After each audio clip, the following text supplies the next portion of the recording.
ان کو سوچنا چاہیے کہ چیزیں کس نہج پہ پہنچ چکی ہیں. اچھا صلاح الدین صاحب، دو سوال ہیں. پہلے کے سوال کا ہاں یا نہ میں بھی جواب دے سکتے ہیں اگر آپ چاہیں.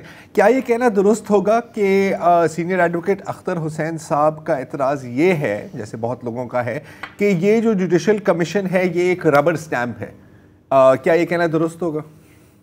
جی، انہوں نے یہی کہا ہے کہ جوڈیشل کمیشن میں کسی قسم کی کوئی کنسنسس بلڈنگ یا کوئی رولز نہیں ہے، کوئی کرائیٹیریا نہیں ہے کہ کیوں ججز سلیکٹ ہو رہے ہیں، بلکہ کمیشن میں فوراً آ کے بس ووٹنگ ہوتی ہے کہ یہ ججز لگانے ہیں اور بس پھر باقی سب کو تسلیم کرنا پڑتا ہے. مطلب ایک طرح سے جیسے پارلیمنٹ میں کام ہوتا ہے.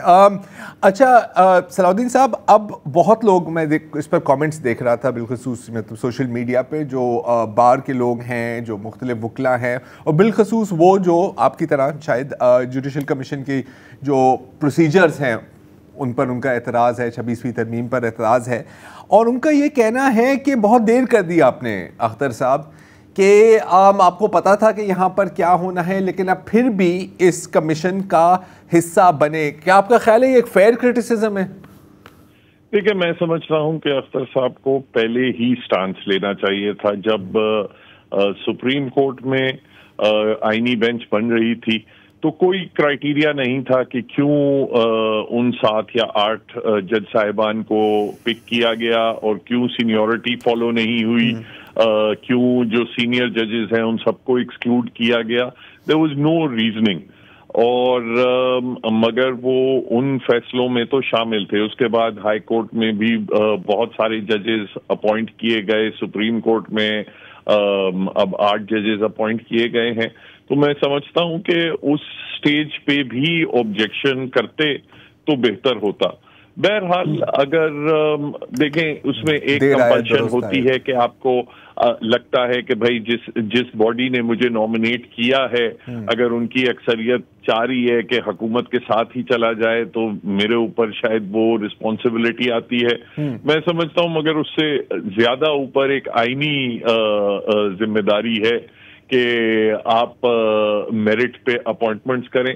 تو بہتر ہوتا کہ اس وقت وہ کھڑے ہوتے اس پہ. مگر بہرحال his position is still much better than many others جنہوں نے بالکل اپنے ضمیر کو سائڈ پہ رکھ کے جو حکومت کا فیصلہ ہوتا ہے اس کو انڈورس کیا جاتا ہے.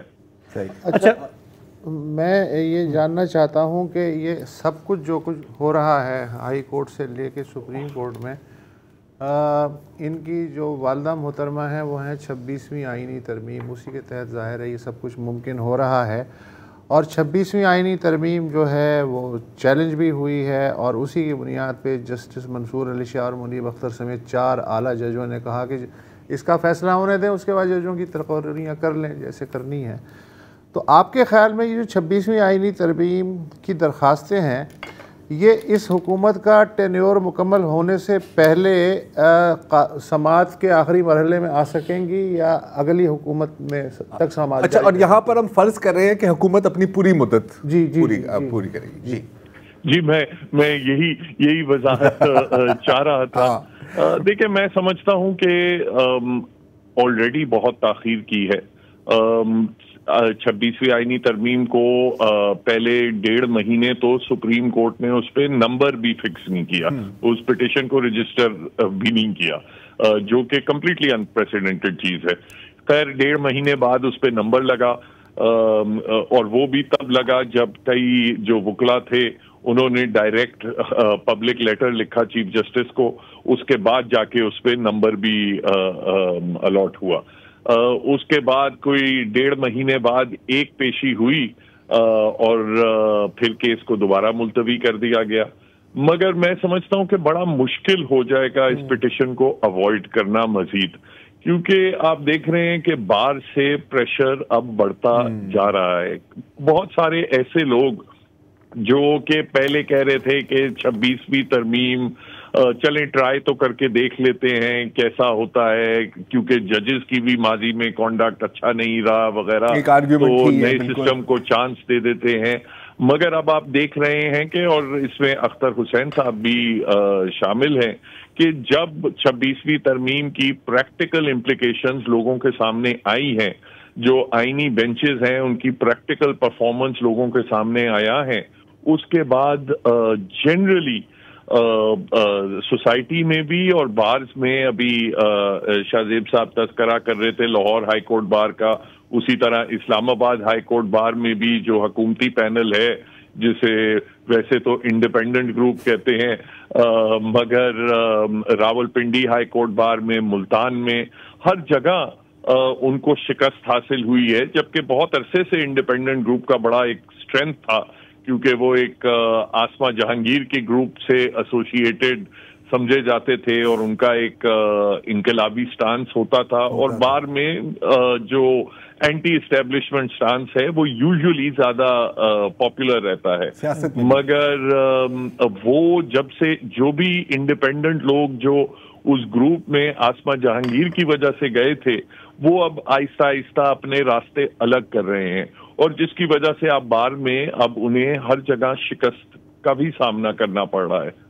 تو مطلب کہ اس ماحول میں میں سمجھتا ہوں بڑا مشکل ہوگا کہ سپریم کورٹ جو ہے وہ ڈٹ جائے کہ ہم مقدمہ تو سنیں گے ہی نہیں. تو مطلب انڈیپینڈنٹ اب ایک لحاظ سے ڈیپینڈنٹ ہو گئے ہیں اور ایک نیا انڈیپینڈنٹ گروپ بن رہا ہے. جی, تو اب جو ریزسٹنس آ رہی ہے وہ پروگریسو گروپ سے آ رہی ہے جس کو پی ٹی آئی کی حمایت. ججوں کے لیے مشکل یہ ہے کہ اگر فل کورٹ یہ مقدمہ سنے تو اس میں آدھے ججز وہ ہیں جو 26ویں آئینی ترمیم کے سبب ان کا اوپر آنا ممکن ہوا ہے, تو وہ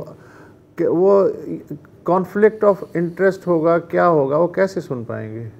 جی, جو ججز 26ویں آئینی ترمیم کے تحت اپوائنٹ ہوئے ہیں سپریم کورٹ میں, وہ تو یہ مقدمہ نہیں سن پائیں گے.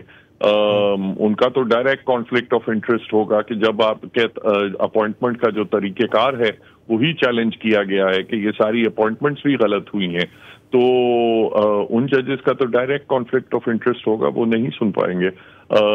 کیس کو فل کورٹ اگر تشکیل دی جاتی ہے تو وہی فل کورٹ ہوگی جو آئینی 26ویں آئینی ترمیم سے پہلے جو جج صاحبان تھے وہ سنیں گے. یہ تو خطرناک ہے نا پھر تو مشکل ہی, میرا خیال ہے کہ آپ جیسے آپ کہہ رہے ہیں کہ بالکل مشکل ہوگا ڈیلے کرنا, لیکن کوشش تو پوری ہوگی. ہاں, کوشش تو پوری ہوگی. تو فائنل کویسچن صلاح الدین صاحب, جس طرح آپ نے کہا کہ وکلا کے اندر سے اب ریزسٹنس سامنے آنا شروع ہوئی ہے, یہ لاہور بار کا ہم نے الیکشن دیکھا جس میں جو گروپ جیت کر آیا اس کو توقع نہیں تھی کہ اتنے سارے لوگ, اسپیشلی ینگ لائرز کے بارے میں سننے میں آ رہا ہے, ان میں غم و غصہ بڑھ رہا ہے 26th امینڈمنٹ کے حوالے سے.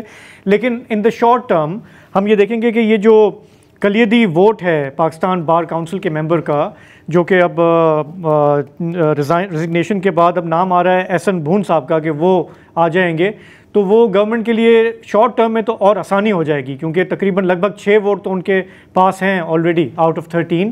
7واں ووٹ جو ہے یہ ہوتا ہے بار کونسل کا. تو شارٹ ٹرم میں تو I think they will proceed with what, جو کنسولیڈیشن وہ چاہ رہے ہیں اپنے من پسند ججز کی, تو وہ فی الحال کرتے جائیں گے. دیکھیے, شارٹ ٹرم میں تو میں یہی دیکھتا ہوں کہ اب جو بھی آئیں گے ممبر پاکستان بار کونسل کی طرف سے, وہ حکومت کی جو بھی خواہش ہوگی اس پہ بس انگوٹھا لگائیں گے, وہ تو شارٹ ٹرم میں تو ہوگا. مگر دیکھیں, جو لانگ ٹرم پکچر ہے, بات یہ ہے کہ جو یہ انڈیپینڈنٹ گروپ جو تھا اوریجنلی, یہ بیسکلی ملک قیوم صاحب کا گروپ 2000 میں ہوتا تھا, and it was always a pro establishment group.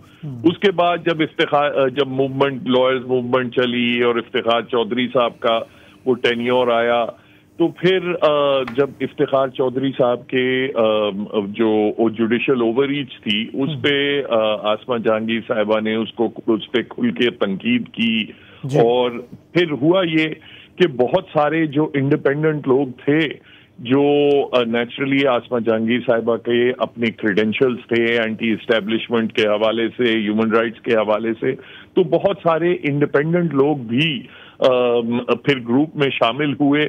اور اس میں جو لوگ ویسے ہی افتخار چودھری صاحب سے نالاں تھے وہ بھی شامل ہوئے، اور اس کے بعد ایک نیا گروپ بنا انڈیپینڈنٹ گروپ، اس کے بعد اب جس میں اختر حسین صاحب بھی تھے، علی احمد کرد صاحب بھی تھے، لالا افریدی صاحب کے پی سے بھی تھے.